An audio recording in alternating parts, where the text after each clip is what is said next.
오늘은 내 애인을 회피형으로 만드는 회피형 제조기들의 특징에 대해 이야기해 보려고 합니다. 최근에 회피형이라는 단어가 유행처럼 번지면서 누구나 다 회피형이라는 단어를 막 쓰고 있는데, 저는 개인적으로 회피형인 사람들도 있지만 내가 상대방을 회피형으로 만드는 그런 분류의 애인들도 있다라고 생각을 하거든요.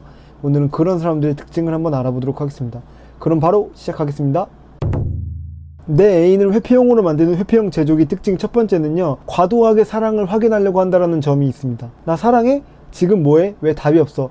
이런 같은 질문들을 끝없이 반복하고요, 매 순간 매 장소마다 내가 상대방을 좋아하는 것을 증명을 하게 만드는 애인은요, 굉장히 지치고 상대방이 대화 자체를 안 하게 될 수밖에 없죠. 그렇게 점점 내 애인을 회피형으로 만드는 그런 특징이 하나 있고요. 다음으로 두 번째는요, 연애를 하면 숨김없이 모든 걸 다 공유해야 한다라고 생각하는 특징을 가지고 있습니다. 연애를 하면은 모든 걸 다 숨김없이 공유를 해야 된다라고 생각을 하는 사람들이 있는데, 사실 아무리 가까운 사이여도 숨기고 싶고 오히려 가깝기 때문에 더 말하고 싶지 않은 일들도 분명히 존재합니다. 근데 그런 것들을 상대방이 준비되지도 않았는데 계속 비밀 없이 이야기를 하자고 이야기를 하면요, 상대방은 위축되고 답답할 수밖에 없고요, 그렇게 대화 자체를, 만남 자체를 점점 줄어들게 만드는 그런 특징이 있기 때문에 상대방이 준비되지 않은 상태에서 무조건적인 진실을 요구하고 우리 무조건 다 공유를 해야 된다라는 생각을 가지면 나도 모르게 상대방을 회피형으로 만들 수 있다라는 생각이 들고요.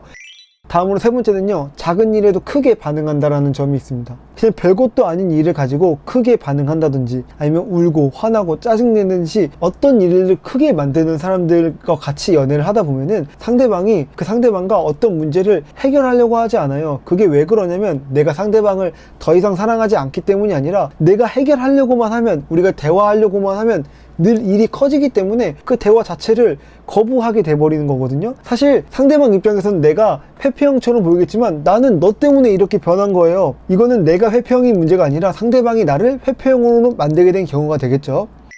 내 애인을 회피형으로 만드는 회피형 제조기 특징 네 번째는요, 즉각적인 해결을 요구한다라는 점이 있습니다.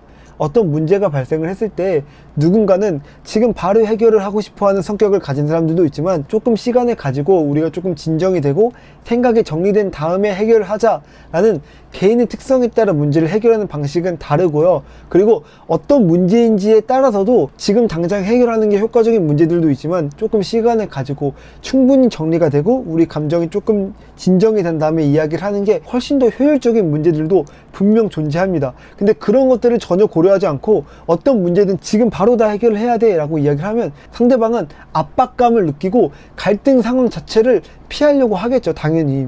이거는 상대방이 회피형이 아니라 내가 그 상황 자체를 상대방이 피할 수밖에 없게 만들었다라고 생각을 합니다. 다음으로 다섯 번째는요, 애정을 가지고 협박을 한다라는 점인데요.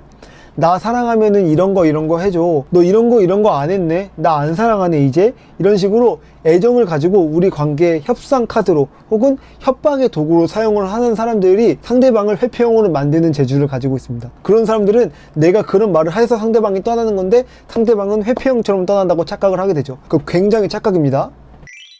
다음으로 다섯 번째는요, 상대방의 말을 과하게 해석한다라는 점인데요. 내 애인을 회피형으로 만드는 이 회피형 제조기들의 가장 큰 특징은 상대방의 말을 자기 멋대로 해석을 해요. 아무리 연인 사이여도 혼자 쉬고 싶을 수가 있잖아요. 그래서 애인한테 나 혼자 쉬고 싶어 오늘은 이라고 이렇게 이야기를 했으면 그냥 그 단어 뜻대로 이야기를 하면 되는데, 얘는 더 이상 나를 사랑하지 않나 보다, 그리고 어떤 문제가 있어서 이 문제를 해결하기 위해 자기가 나 근데 이런 거 조금 불편해, 조금 우리가 어떻게 하면 좋을지 이야기를 해보자, 이런 식으로 이야기를 했으면 그냥 그 문제에 대해 어떤 발전적인 이야기를 하면 되는데, 얘가 더 이상 나를 사랑하지 않는가 보다 이렇게 지 멋대로 막 해석을 해요. 근데 그러면 상대방이 얼마나 지치고 얼마나 답답하겠습니까?